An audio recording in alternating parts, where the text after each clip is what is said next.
Good afternoon, scaredy cats. Hope you enjoy the video today and please like, comment, and subscribe. The Cat in the Hat strikes back.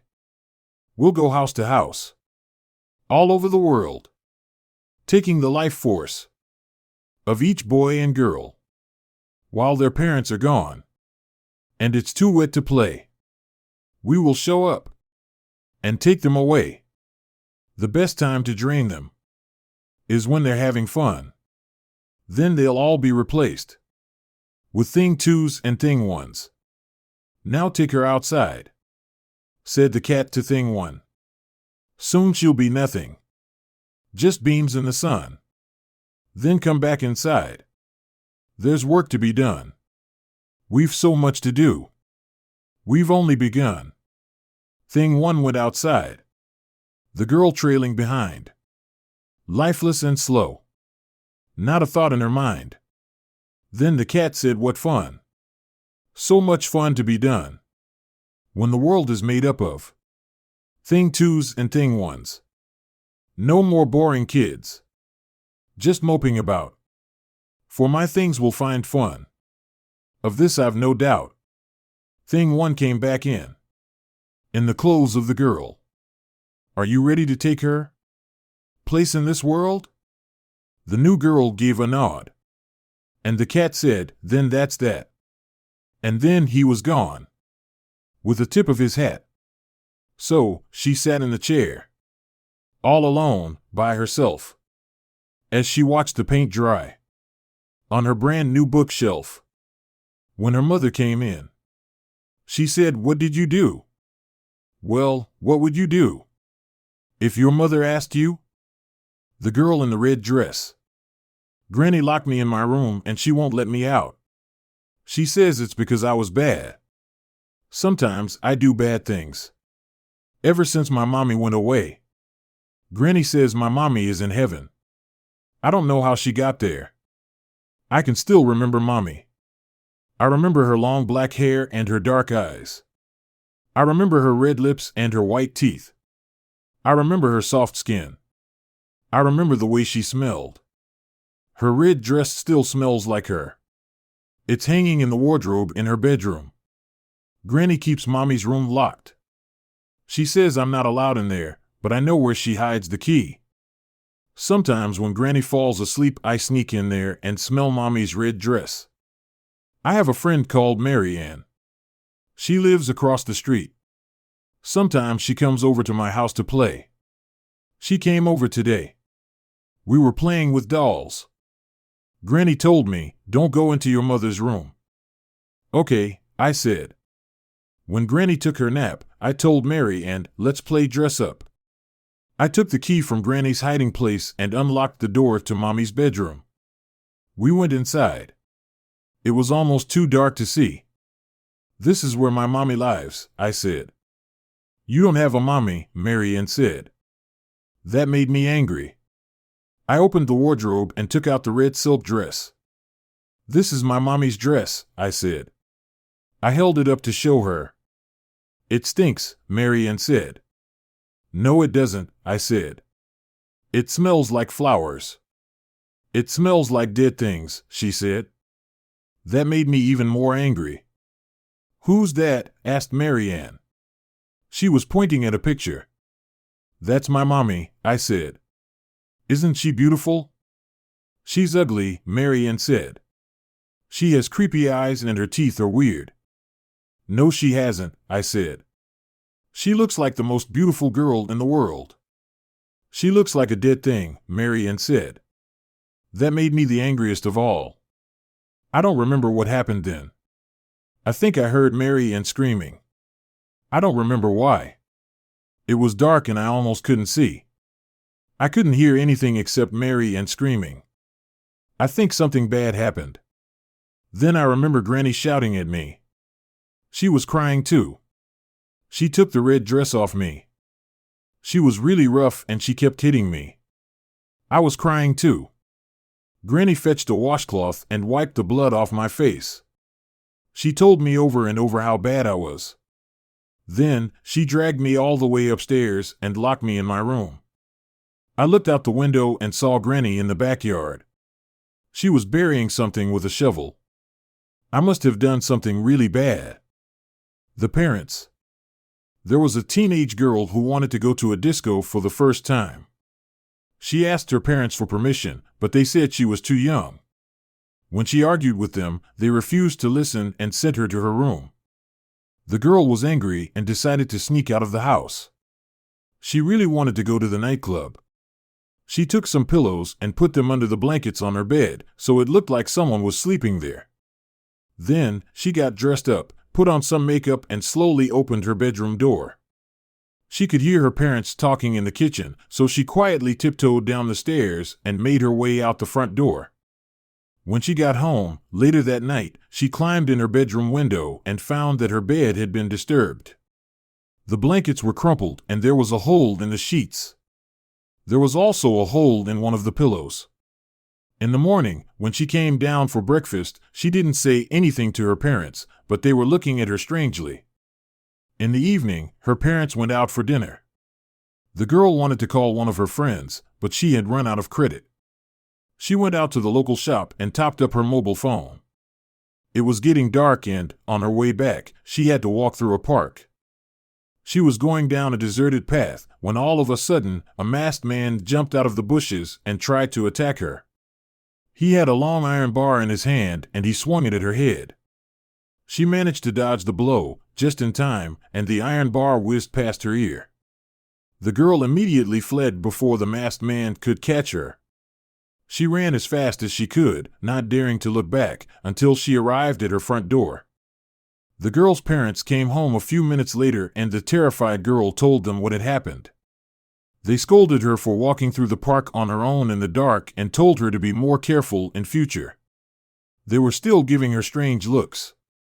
The parents told their daughter to take a warm bath to relax and calm her nerves. The girl undressed and got into the bath. She shut her eyes and tried to forget about the disturbing events of the day. Suddenly, the door opened and Mother came rushing in with a toaster. Before the girl had a chance to react, her mother tried to throw the toaster into the bathtub. However, the woman misjudged the length of the wire and the toaster couldn't reach that far. The wire stopped it short and it dropped harmlessly on the bathroom floor. The girl had narrowly escaped being killed by an electric shock. Jumping out of the bath, the girl started screaming at her parents. In that moment, she realized that they had been trying to kill her. Grabbing her mobile phone, she told them she would call the police unless they told her why they wanted her dead. Her mother burst into tears and her father hung his head in shame. The parents sat down on the edge of the bath and tried to explain. It turned out that the girl's uncle, her father's brother, was terminally ill in hospital.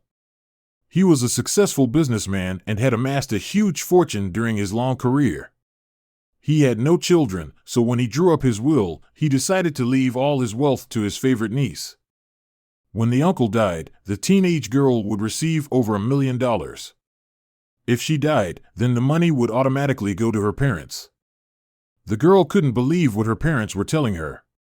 She realized that the pair were incredibly greedy and soulless.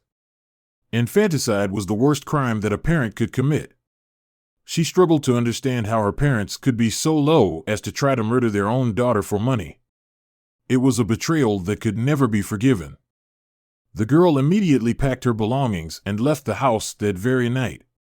She booked into a cheap hotel and decided to cut off all communication with her parents. Despite the many difficulties she faced, she tried to make a life for herself alone. She got a job and earned enough money to put herself through university.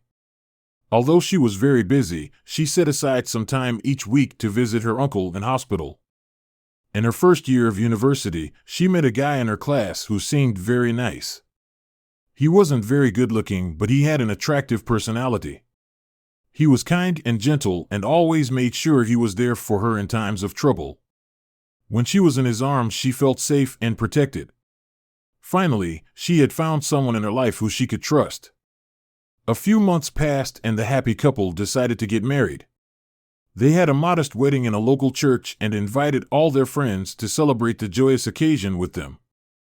The girl insisted that they not invite her parents to the wedding. When the guy asked her about it, she told him how they had betrayed her. The day after the wedding, the newlyweds went on their honeymoon. They booked a short holiday at a scenic resort in the mountains, next to a shimmering lake. When they arrived, the location looked so beautiful that they decided to take a boat trip on the lake and take in the view. It was autumn and the leaves were falling from the trees. The sun was setting, casting an orange glow across the skies, and the resort was almost deserted. When they rowed out to the center of the lake, the husband got up and grabbed his wife. He pushed her over the side of the boat and she tumbled into the icy water with a splash. He grabbed an oar and began beating her over the head with it as she struggled to stay afloat. Eventually, he knocked her unconscious and she sank beneath the waves. Then, he rowed back to shore and called the police, tearfully recounting how his wife had accidentally fallen overboard and drowned.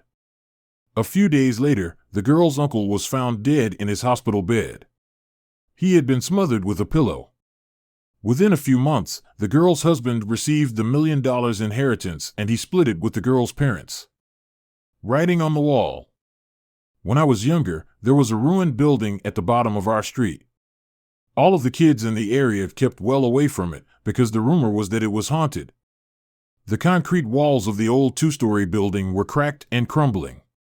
The windows were broken and shards of glass lay all over the floor inside. One evening, as a test of courage, my best friend and I decided to explore the creepy old place. We climbed in through a window at the back of the building. The whole place was dirty and there was a layer of mud on the wooden floor. As we dusted ourselves off, we looked up and were shocked to see that someone had written the words "I am dead" on the wall near the ceiling. Probably just some teenagers trying to scare kids, I said. Yeah, probably, replied my friend nervously. We explored more of the rooms on the ground floor. In a room that appeared to have once been a kitchen of sorts, we found more writing on the wall. It read, "I am in a room upstairs." We walked up the creaking stairs to the second floor. I led the way and my friend followed close behind. I wasn't scared, but he was beginning to get a little jittery. When we came to the top of the stairs, we turned left and walked cautiously down the narrow hallway. At the end of the hallway was a closed door with some more ominous writing on it. "You will find me in this room." By now, my friend was shaking with fear. I was quite creeped out too, but I didn't want to show it. He told me he didn't want to go any further, but I insisted, telling him there was nothing to be afraid of. I turned the handle and the door creaked open. We stepped into the room and found it empty. There were 2 closed doors on either side. There was more creepy writing on the wall. It read, "My head is on the left and my body is on the right." As soon as my friend saw this, he completely lost his nerve. He gave a yelp and turned to run away. I caught hold of his arm, but he shook me off and fled out through the open door. I heard his footsteps disappearing off down the hallway. I held my ground. I was determined to be brave and overcome my fear. Mustering all my courage, I opened the door on the right and walked inside. I walked to the other side of the room and on the wall, written in tiny letters, were the words, "My body is underneath." I looked down at the floor. I was standing on some more writing on the floorboards. I stepped back and saw the words, "My head is coming from the room behind you. Turn around." I heard the door behind me creaking and quickly turned. There was a shadow moving behind the door. Suddenly something rolled into the room and came to a rest against the wall. It was my friend's severed head. His dead, sightless eyes seemed to stare at me. Screaming in horror, I flung myself out through the open window and fell 2 stories to the ground. I landed on my side, breaking my arm. In horrible pain, I ran home, crying and yelling for my parents. The police were called and they searched the old ruined building. At first, they didn't find anything. There wasn't even any writing on the wall. They combed the house from top to bottom, but didn't find any traces of my friend. Then they pried up the floorboards. His body was lying underneath. They never found his head. A dream come true. Imagine the multiverse, atoms converging into patterns infinite. Most universe is listening to physics, placing only that which should exist into reality, but there are others in which the impossible happens simply because there is no reason it is not. All the darkest horrors of the grimmest imaginations, made real with not more than a vast cosmic whim. It is a night, like any other, and the Stevens are a family, like any other. Sleeping in a house, like any other. A house containing young boy's room, like any other. Little Howie Stevens was always an imaginative young boy. His room reflects such. Small, glow-in-the-dark stars coat the ceiling and offer dismal green light to a room otherwise blanketed in black. By this light, one might see the blue walls with thin, vertical white stripes. Simple white carpet supports a dresser of neatly organized clothes as well as chest of toys ordered with far less finesse. The half-open closet, the lamp slumbering on the dresser, and the door shut firmly. This view in all its underspoken peace would be decidedly picturesque, but for the one small discrepancy, young Stevens is not sleeping peacefully. No, he is quite awake and with no intention of rectifying this. He is afraid, you see. He is afraid because little Howie Stevens, in pajamas broadcasting his interest in small insects, sees monsters in the night. Not ones in the closet or under his bed. At 7, he is too old for such childish fears. He sees them on the very floor before him, fading silently into existence, confused and purposeless before blinking away to nothingness once more. They don't notice Howie, and for weeks he was not sure they were appearing at all. A trick of the light or a dream creeping into conscious thought, haunting his waking hours too. But each time, they've stayed for longer. Not much. So incremental were the changes that he had no reason to notice them at all until the monsters began to stay for seconds at a time. Long enough to notice their surroundings. He has seen monsters for almost a month's time now, not every night, but every night where he lie awake past 11. Not until the second week had he seen clearly the otherworldly beast. Abominably fat, squat hind legs, a slimy, lizard's tail wagging in the night, all dyed as red as the stones of hell. Once he saw it, the image was forever burned into his eyes like spots of colored light, ready to present itself whenever he blinked, whenever he slept, whenever he dared to let his mind wander. Last week was the worst. The monster had finally turned around to see him. At first, the monster's bulging eyes, dripping teeth, and questioning snout flashed astonishment at this young boy's presence. The next night, this emotion was replaced with another, hunger. Hunger and delight. The last few days, Howie did not sleep. Would not sleep. He stayed each time the monster whipped about and charged young Howie, lunging to claim his meal, but always vanishing as the boy winced to meet his doom. Afterwards, he would scream and his parents would come to save their boy from a would-be criminal, only to find him sobbing in solitude. "What's wrong, sweetie?" his mother asks, sitting down to offer a protective embrace. There's monsters. There was a monster right there and it keeps coming and then disappearing and now it wants to eat me. He trails off into sobs as he awaits his parents' fear-wrought plan of defense. They won't come. His father flashed his mom an askew glance and sits next to his son. "Howie, do you know what Daddy does?" "A scientist?" "A physicist," he corrects proudly. "I study everything that is possible in this world and even some things that are impossible, but if there is one thing I can tell you with absolute confidence, it's that there was no monster in this room. If there was, we would see evidence of it. How it came and left." Exasperated, young Howie retorts, "It appeared. And then it just disappeared." "Son, as a physicist I assure you teleportation is, thus far, impossible." Then he adds matter-of-factly, "I think you just had a bad dream." But that's what I thought at first too." He thirsts to make his parents understand. "But it kept happening for like 2 weeks and then last week it saw me and... He cuts off, distracted by his mother's reaction. She's suddenly fraught with worry. At last, he thinks. At last she understands. But it's not comprehension that has created her worry, but its lack. She looks with despair to her husband, but he waves away her concerns with a reassuring head gesture and then turns to his son. Son, I think you're exaggerating. I promise there is no monster. You can sleep in our bed this one night, but for the rest of this week, I expect to hear no more screaming about these nightmares. Howie wanted to argue, but he was so tired and his parents' bed seemed so safe and he trusted his father's words, though his reason yelled to the contrary. The next night and Howie dared not sleep. He sat huddled against the wall sobbing silently into his pillow, determined to stay up the whole night and prove to himself the monster was not real. It was 11:34 and this time Howie smelled the creature's hot breath as the wide jaws attempted to close around the young boy. If it had only been half a second faster, the blade-like fangs would have pierced Howie's soft flesh and the monster would have tasted the blood it so violently craved. The pillow muffled the young boy's screams and then contained his sobs as he cried himself to sleep, determined not to displease his father. He knew tonight could be his final moments of life. His mother expressed worry when her perpetually starving young boy pushed aside his dinner with a forlorn "I'm not hungry," but her response was only to suggest he go to bed early if he were not feeling well. He solemnly agreed, only coming back out to sneak away with the biggest knife he could find. He hardly dared to blink. He stared at the digital clock, numbers a clown-like, mocking red, as it slowly counted down his remaining minutes on Earth. It always happened at about 11:30.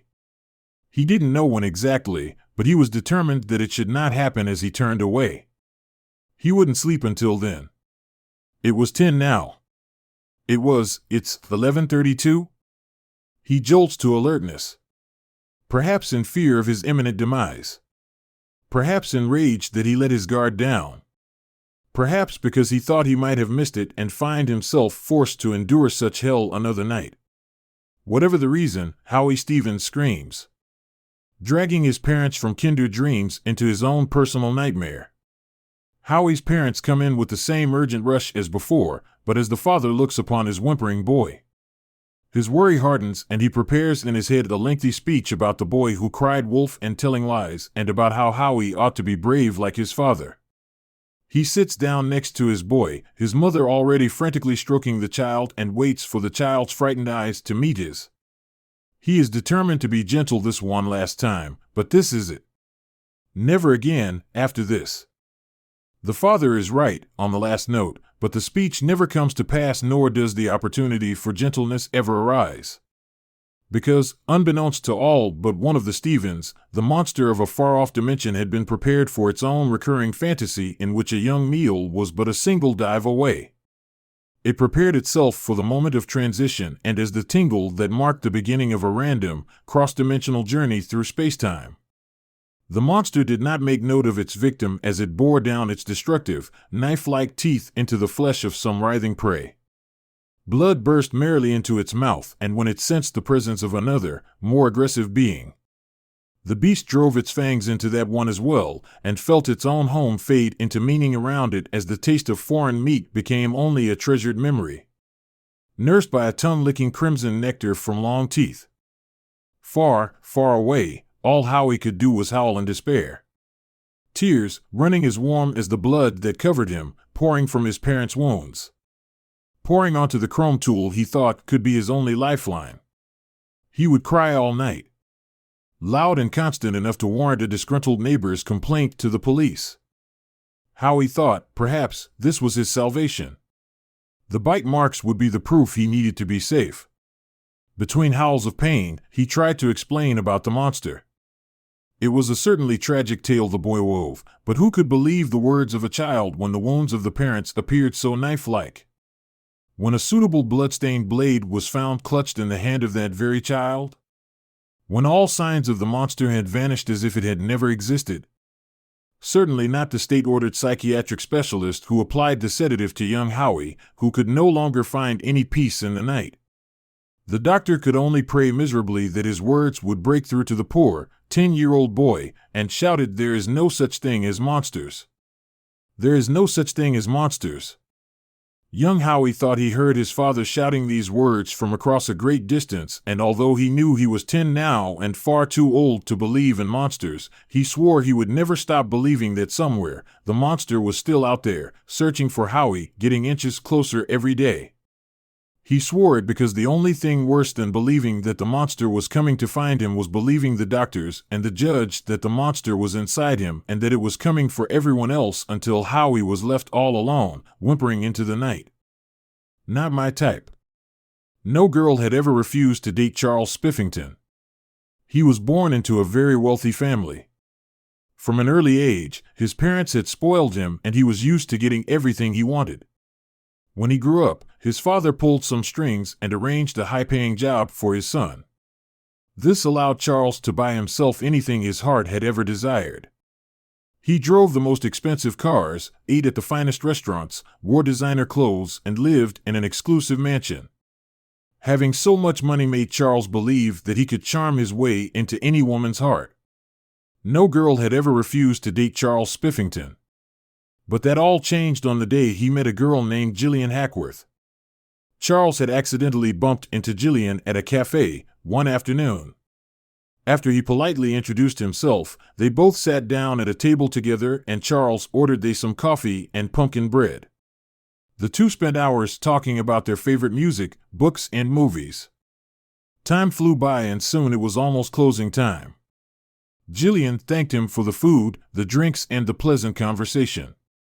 As she was about to leave, Charles grabbed her gently by the hand. "Jillian," he said, "I had the most wonderful time with you this evening and I'd like to get together with you again. How about tomorrow night? Dinner and a movie. It will be my treat." There was a small pause, then Charles watched as Jillian's sweet smile slowly turned into a nasty scowl. "I'm sorry, Charles," she said angrily. "It's just that, well, you're just not my type."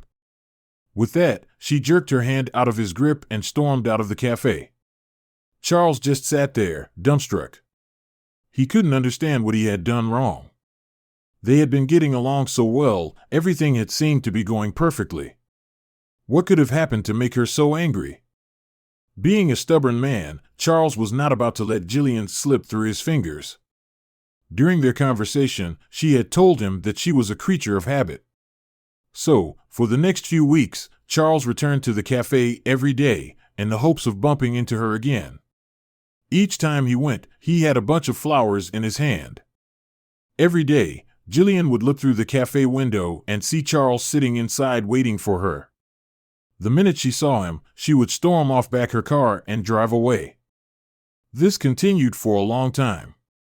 Days turned into weeks and weeks turned into months. Finally, Charles couldn't take it anymore. After Jillian had driven off for what felt like the 100th time, Charles took the flowers he had brought for her and threw them on the ground. Then he began stomping on them violently, much to the alarm of the other people in the cafe. Charles never cared if anyone saw his outrageous behavior. "That's it," he yelled. "That's the final straw. Jillian Hackworth, I don't care what you say. I'm going to make you my girlfriend if it's the last thing I ever do." The next day, Charles looked up Jillian's address in the phone book and drove straight to her house. It was getting dark outside and dark clouds were beginning to gather. It seemed like a thunderstorm was brewing. Charles stepped out of his car and walked up to Jillian's front door. He pounded on it impatiently for 5 minutes before the mail slot suddenly opened and he heard Jillian's voice. "Charles, what the heck are you doing?" she asked. Charles got down on his knees and peered in through the mail slot. "Jillian," he said, "I don't understand why you won't go out with me. We had such a great time together at the cafe. We obviously have a lot in common. We clearly enjoyed each other's company. I don't understand what went wrong. Why won't you go out with me?" "I already told you, Charles," she replied curtly. "You're just not my type." "If I'm not your type, then who is?" he shouted angrily. "I can buy you expensive clothes. I can give you beautiful jewelry. I can take you to the finest restaurants. What more could a woman wish for? What do I have to buy you to get you to go out with me?" There was a long pause, then Jillian opened the door. "Oh, Charles, Charles, Charles," she said, shaking her head. "I told you you're not my type. But if you really want to know what my type is, just come inside and I'll show you." Pleased that his determination was beginning to pay off, Charles gladly stepped into the hallway and Jillian closed the door behind him. "You see that door at the end of the hall?" she asked. "Yes," he replied. "Go inside and you will see what type of men I like." Charles did as she instructed. He walked to the end of the hallway and opened the door. There was a staircase that led down to a basement. As he walked down the steps, Charles wondered what Jillian wanted to show him. He figured that she must have pictures of all her ex-boyfriends that she wanted him to see. When he reached the bottom of the stairs, he noticed that there was a strange odor. It smelled like rotting meat. Putting his hand over his nose and mouth, he reached for the light switch and flipped it on. To his horror, he realized that he was surrounded by the dead bodies of 12 or 13 young men. Some were nailed to wall, some were hanging from the ceiling, and others were lying in wooden boxes on the floor. All of the corpses were headless. On a table, against the wall, their severed heads were arranged in a row. Their dead eyes were open, staring blankly. Suddenly, Charles felt a tap on his shoulder. He turned around and found Jillian standing there, clutching an axe. Before he had a chance to scream, Jillian swung the axe and it sliced straight through his neck. His severed head was sent flying across the room and his body crumpled to the ground. Jillian put down her axe. Then, she walked over to Charles's severed head, picked it up by the hair and smiled. "Now you're my type," she said and kissed him on the lips. Red Island. There was a group of 6 friends, 3 guys and 3 girls, who went on vacation to Malaysia. They were all very happy because it was their first real holiday together as boyfriends and girlfriends. From Singapore, they took a plane to Red Island, a large island off the coast of Malaysia. In the Malay language, it is called Pulau Redang. When they touched down on the island, they took a taxi to their hotel and started unpacking their things. That evening, they went down to the hotel bar and ordered some drinks. As they were chatting, they overheard the conversation of 2 old men at the other end of the bar. One man was telling his friend a very strange tale about another island nearby. "And now my friends are gone," he said. "All 4 of them. 2 disappeared completely and the other 2 committed suicide. I rue the day we ever went to that wretched isle." The group of friends were very interested and listened intently to the old man's story. "They say the island is cursed," continued the old man. "It's shaped like a crescent moon and has the most beautiful beach you've ever seen. In the daylight, it looks tranquil and serene, but every single person who has set foot on its shore has suffered a terrible end. The man who first laid claim to the island was a Malaysian by the name of Chiming Megat. He built a shack on a rocky outcrop where he and his wife planned to live. Shortly afterwards, he was murdered by persons unknown and his body was found on the rocks, wrapped in a carpet. His wife drowned at sea. Years later, a married couple moved to the island with their servant girl. Soon, the husband fell in love with the servant and they began an affair. When the wife found out, the husband and the servant girl hung themselves from a tree and committed double suicide, which was never quite explained. The wife's boat overturned when she tried to leave the island and her body was never recovered. The 6 friends were intrigued by the strange story and the next day, they decided to visit the cursed island. However, they found it difficult to hire a boat that would take them there. Most of the boat captains they asked refused to go near the island and others would not even speak about it. Eventually, they found a local fisherman who agreed to take them to the island if they paid him $300. That day, at noon, the 6 friends gathered at the dock and boarded the little fishing boat. For some of them, it would be the last time they were seen alive. 10 days later, there was a front-page story in all of the Malaysian newspapers. Police are searching for 6 young people who disappeared from Redang Island. Their whereabouts is still unknown. There were pictures of the 3 boys and 3 girls and everything. Then, on the 12th day, a resident discovered the bodies of the 3 young men washed up on the beach. They were completely naked and their skin was covered in cuts and bruises. One of the 3 was missing an arm and an ear and the other 2 were horribly mutilated, but they were still alive. They were rushed to hospital and the doctors managed to save their lives. However, they were unable to remember anything that had happened over the last 12 days. A few weeks later, 2 of the survivors died. They were found hanging by the neck in their hospital rooms. One had a note pinned to the chest that read, "The last survivor of the cursed island will also die soon, and then the secret will be safe." The last survivor was placed under surveillance. He attempted to take his own life, but the nurses managed to stop him before he succeeded. The young man survived the suicide attempt, but he had completely lost his mind. They had to confine him to a mental asylum. When the nurses found him, there was a note pinned to his chest that read, "From now on, anyone who sets foot on the cursed island will be reduced to ashes." Since that time, the story of the cursed island has been hushed up by the government. The name of the island was changed, and it was removed from all of the maps to conceal its location. Any travel guide books that mentioned the island were destroyed. A few years ago, the last survivor died of a heart attack. When his body was found, there was a hastily scrawled note clutched in his cold, dead hand. It read, "The last is dead. The curse is fulfilled. Do not look for the cursed island. All you will find is madness and death." Silver coin. When I was in school, my best friend Jessica was really into scary stories, ghosts, and urban legends. She seemed to know every creepy tale there was, and she said she read all about them on a scary website she always went to. At the time, we all loved listening to the various creepy stories and urban legends she told us. Through her, all of my friends heard about the Slitmouth Woman, Kashimareko, and other weird Japanese legends. Some of them really terrified me. One day, Jessica invited myself and 2 of our friends, Margaret and Sophie, to a sleepover at her house. That evening, after school, we all followed Jessica home and went up to her bedroom. She started talking about a new Japanese legend she had read about and begged us to do a Ouija board with her. I told her I didn't want to mess around with the occult, but she said that it wasn't an actual Ouija board, but a Japanese version of the game she had seen on the scary website. It was called Kakuri-san.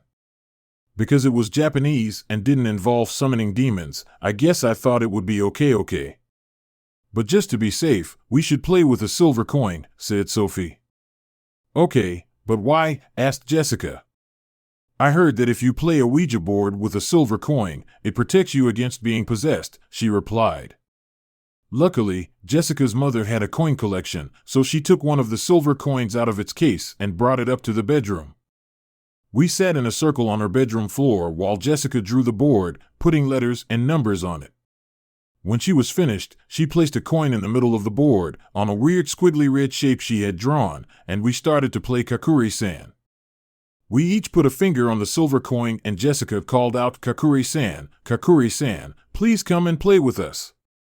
The rest of us had never read anything about it, so we really didn't know what we were doing.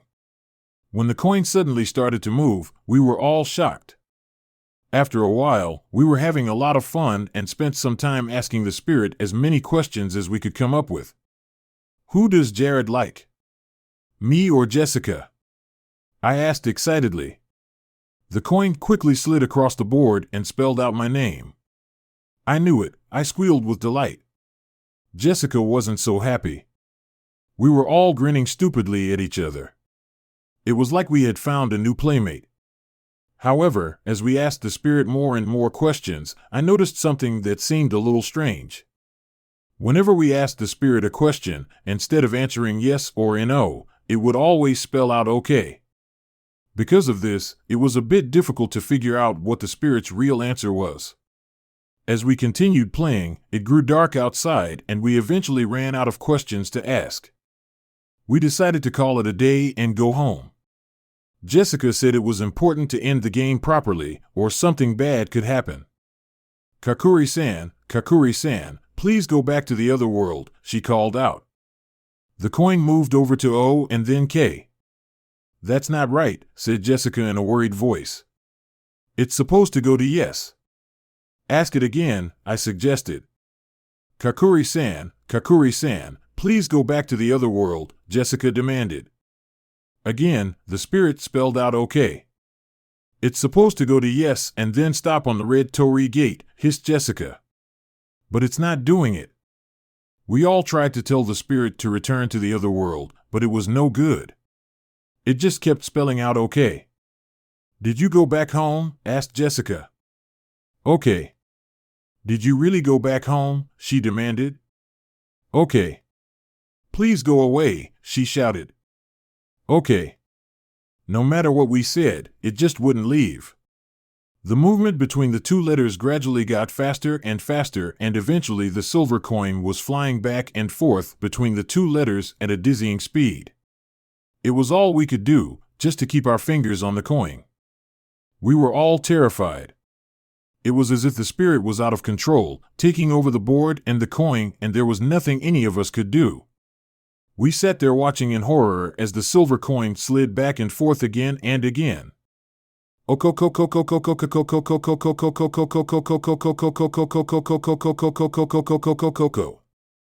four of us started to freak out. Margaret and Sophie began crying, and Jessica was wide-eyed and had tears in her eyes. My heart was pounding so fast I thought it was going to leap out of my body. I can't take this anymore, I cried. We all looked at Jessica. All right, she shouted, taking control of the situation. Here's what we're going to do. We're all going to take our fingers off the coin at the same time. We all immediately agreed. All right, on the count of 3, she said. 1, 2, 3. All of the girls lifted their fingers off the coin at the same time. All, that is, except me. I don't know why, but for some reason it was as if my finger was stuck to the silver coin. I just couldn't let go. The coin continued sliding back and forth at dizzying speeds. I was so terrified I couldn't even think. I burst into tears and started screaming, "What's happening? Help me," over and over again. It was the scariest thing that ever happened to me. Even today, I'm not sure I fully The antique doll. On the morning of her birthday, Lucy's mother woke her up and told her a package had arrived in the mail and it was addressed to her. The girl hurriedly unwrapped the gift and was horrified at what she found inside. It was the most disgusting old doll she had ever seen. It was completely bald and its skin was cracked and caked in dirt. The worst thing of all was its teeth. They were long, pointy, sharp, and beastly. They looked like an animal's fangs. With a shiver, she took the doll and threw it in a corner. Her mother scolded her, telling her that someone had gone to a lot of trouble to send her this antique doll. Her mother told her she had better appreciate it. Lucy tried to protest, but her mother would not listen.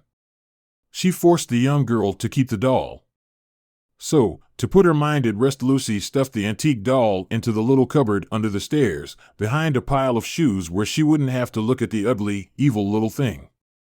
It was not until a few nights later, when Lucy was lying in bed, that she heard a noise, a shuffling sound, which went on for about 5 minutes. Then, a brief dragging noise, and finally, a scuttling like light footsteps walking very fast. By now Lucy was shaking in her bed with fear, unable to move. Then, she thought she heard a faint raspy voice whispering quietly from downstairs. Lucy always slept with the door open and the landing light on, as she was a little scared of the dark.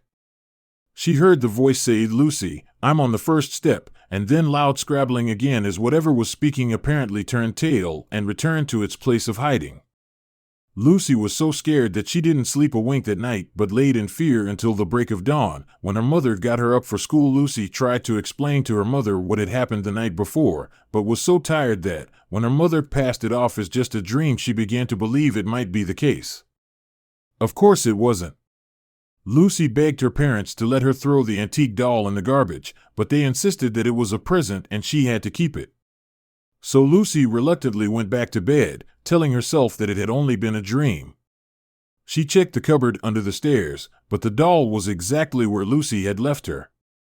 That night, Lucy fought sleep, but she eventually drifted off even though she had fought sleep. Presently, the deep disembodied voice woke Lucy again. She wondered if she could only hear it in her head. "Lucy, I'm on the 4th step," it said. Then came the scuffling noise and the voice. Didn't reoccur that night. Lucy was crying by now, and again she didn't sleep that night. At school, Lucy told her friends about the doll, and of course they laughed at her. Lucy could only think that if the doll was climbing 4 steps at a time, then there was only one more night to go. That night Lucy decided to shut her bedroom door. When her mother turned her light out, she asked why Lucy was no longer scared of the dark. Lucy replied that she was, and could she leave her light on instead of the hall light? But her mother pointed out that her bedroom light was so bright it would keep her awake, and said no. Therefore Lucy agreed to just sleep without a light. She opened the bedroom curtains instead to light the room a little anyway. Just as she began to doze, she heard the noise. And then the voice came, very clear this time. "Lucy, I'm on the top step." In the darkness of her bedroom, Lucy heard a click and trembled with fear. She wasn't sure, but she thought she could see her bedroom door opening very, very slowly. The next morning, Lucy's parents found her body at the bottom of the stairs. They guessed that she had been on her way to the toilet during the night and in the darkness had slipped and fallen down the stairs, breaking her neck. The antique doll was found beside her body and was buried with Lucy. Everyone said what a tragedy it was. "She loved that doll," said her mother. "Now they can be together forever." The brass vase. A few days ago, I received a very strange letter from my best friend, Julia. "Jason, I need you to do something for me tonight. It's very, very important that you do it exactly as I ask. You're probably going to think that this is all crazy, but please just humor me. Maybe we can laugh about all this if I ever come back. Do you remember the brass vase that I found half buried in the forest? The one with the odd markings engraved on it? I need you to go to my apartment and get it. First, I need you to get a black marker and draw 2 eyes on the palms of your hands. Make sure the pupils are in the middle of each palm. Then I need you to go to my apartment. Bring a bag and a candle with you. When you get to the apartment, it will be dark. Don't turn the lights on. Use the candle to light your way. When you enter my bedroom, you may hear the sound of whispering. You won't know where it's coming from. Don't let it freak you out. Just ignore it. Don't let it convince you of anything. Just remember, everything it says is a lie. You'll find the brass vase sitting on the dresser. Make sure you pick it up with both hands at once. Make sure the eyes on both your palms are touching the brass. If you feel something touching you, just ignore it. None of it can hurt you. Tip the brass vase over until all the blood has drained out. Make sure you drain it until there is not even 1 drop left in it. Whatever you do, don't look inside it. For God's sake, don't put your fingers inside it. Just drop it into the bag and leave. Take it away and get rid of it. Put it somewhere no one will ever find it. I'm sorry I have to ask you to do this, Jason, but you're the only person I can trust. If I'd known then what I know now, none of this would ever have happened. If everything goes well, I'll see you soon. All my love, Julia." It was signed in her usual flourish. I didn't know quite what to make of it. Was she joking? Was it some sort of prank? I decided to call her and find out. Her phone rang a dozen times, but there was no answer. Then her answering machine kicked in. "Julia here," the recorded voice said. "Please leave a message." "Hi Julia," I said after the beep. "I know it's late, but could you give me a call? That letter you sent kind of creeped me out and I just wanted to check that you were okay." I heard a faint, muffled, "Help me." I froze and almost dropped my cell phone. "Julia?" I yelled. "Is that you? What's wrong?" "Help me," she said again, her voice barely above a whisper. The buzzing on the line had grown louder. "Frightened, I'm frightened, I'm frightened, I'm frightened, I'm frightened, The buzzing was drowning out her voice completely. "Julia," I yelled. "What happened?" The line went dead and I stared at my phone, her words echoing in my head. I tried to call her back, but the line was busy. I found a candle and a bag, grabbed my car keys, and left the house. I kept trying to call her all the way over to her apartment, but there was no answer. I parked outside, and when I got to the door of her apartment, I put the key in the lock and opened it. Inside, it was as dark could be. I reached in and was about to flick the light switch when I remembered the instructions in the letter. Don't turn on the lights. I took out the candle instead, and, after lighting it, I walked into the apartment. The flickering flame cast weird shadows on the walls. Julia? I whispered. There was a musty smell in the air. Something felt wrong, and the closer I came to Julia's bedroom, the more wrong it felt. I put my hand on the knob and opened the door. That's when the whispering started. It was faint, and it sounded like many voices, all whispering in unison. I couldn't make out what they were saying. Turn on the lights. Turn on the lights. Turn on the... It was very dark. Lights, turn on the lights, turn on the lights, turn on the... I had to resist the urge to turn on the lights. Lights. Turn on the lights. Turn on the lights. Turn on the...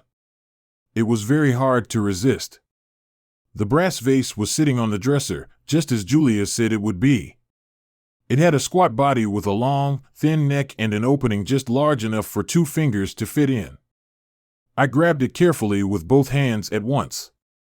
It felt warm to the touch. All of a sudden, the candle flickered and went out. I was plunged into darkness. It was pitch black. The whispering grew louder and louder. That was when I remembered the instructions Julia had given me in her letter. The eyes on the palms of my hands. I had forgotten to draw them. There's nothing I can do about it now, I thought. I tilted the vase, and in the darkness, I could hear the spilling out on the floor. The room filled with the stench of copper. I don't know how long I stood there. Perhaps a minute. Maybe even an hour. I listened to the drip, drip, drip, and when it stopped, so did the whispering. It was deathly quiet. All of a sudden, I realized how frightened I was. A wave of maddening fear washed over me, and I just wanted to be sick. I had never been so terrified in all my life. Dropping the vase into my bag, I left the apartment as fast as possible and went back to my car. I took out my cell phone, and with shaking hands, I called Julia again. There was no answer. All of a sudden, I felt a strange tingling in the palms of my hands. Then the whispering started again. It was all around me, surrounding me, going down on me. I was driving towards the bridge, intent on throwing the brass vase over the side and getting rid of it that way. The whispering told me not to. It told me to turn around and go home. I obeyed. I took the brass vase home. Each time it starts like this. First, there's whispering. Sometimes it's many voices at once. Sometimes it's only one. Sometimes it sounds like my mother. Sometimes it sounds like Julia. I always understand what they are saying. Sometimes they say, "Feed us. Feed us. Feed us." Sometimes they say, "Turn on the lights, turn on the lights, turn on the lights." Sometimes they say other things I don't want to repeat. The whispering gets louder and louder, and I find myself powerless to resist. I prick my finger with a knife and hold it over the vase, squeezing the blood into its gaping mouth. This is how it feeds. I'm a prisoner of the brass vase now. Day and night, I keep mustard filled to the brim. I'm weaker than I've ever been in my life, but I can't let it get hungry. It doesn't like it when it's hungry. Maybe I'm just going mad. Maybe my mind has snapped. But that means I'm not insane, doesn't it? I mean, only a lunatic would consider himself sane. If you were sane enough to question your sanity, then you wouldn't be insane anymore, would you? The whispering has started again. The vase is almost full now. Maybe this time the blood will satisfy it. Maybe this time it won't demand any more. I made one fatal mistake. I forgot to draw the eyes on the palms of my hands. Julia, if you read this, I need to tell you something. I'm glad you're free now. I'm sorry I failed to follow your instructions. If I ever manage to escape, I'll find you, wherever you are, and maybe we can have a big laugh about how crazy all of this is.